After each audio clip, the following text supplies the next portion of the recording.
tingnan nyo guys kung gaano siya kabait kapag sa pamilya ko.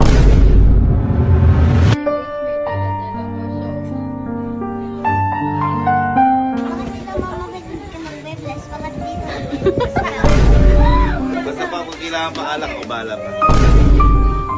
Gusto daw po siya ngayon ni Gavin. So ngayong araw guys ay pupunta po ngayon dito sa amin si Gavin dahil reunion po namin. And kung maalala nyo dati guys, pinakita ko sa inyo na ako yung kahinaan niya kapag nag-aaway kami.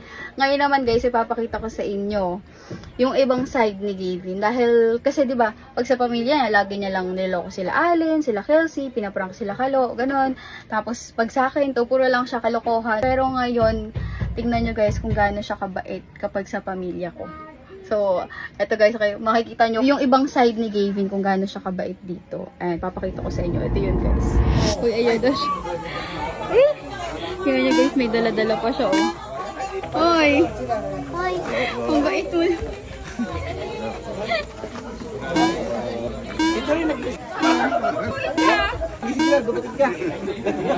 Napakabait yan guys. Oh, may bigay pa sa tatay ko. Kuya, pangaw ko. Ay, wala ka rin bahala. Hoy!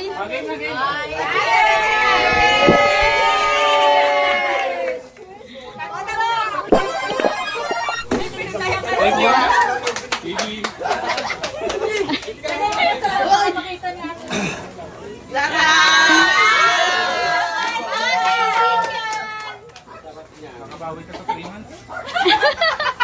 Thank you. Yabang naman ito. Hello po. Hoy!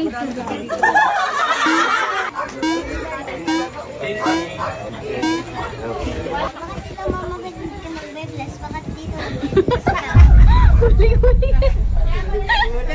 Nandito ako sa amin. Hoy! Bakit? Ang bait-bait mo ata. Huwag mong kuhanan, huwag mong kuhanan. Ah? Pisa ka lang dito eh. Pisan ka lang dito. Naiiya ako. Sige na. Ay, kumain ka na. Huwag mo ako i-vlog, huwag mo i-vlog, naiiya ako. Oy, ganyan ka sa akin. It's time. Kumain ka na. Alam Pwede mo na kumain, di ba? Oo. Nagutom ka na eh. Late kayo eh. Hindi na kumain ka na. Hello, Hindi kamusta na ka na, kumain ka na. baby? Kain po, kain po. Takot mo baka Late, oo. Late ka na. Nasigado ka pang kumain. Hindi ka pinagligpitan dyan, oh. kain po tayo, ma. Huwag mo i-vlog. Ayan Ma, na. Wala ka kasama doon. wala po ba? Okay lang po. Ikaw lang man. Guys, pa yan? Gusto pa, dagdagan pa natin pa. Hoy!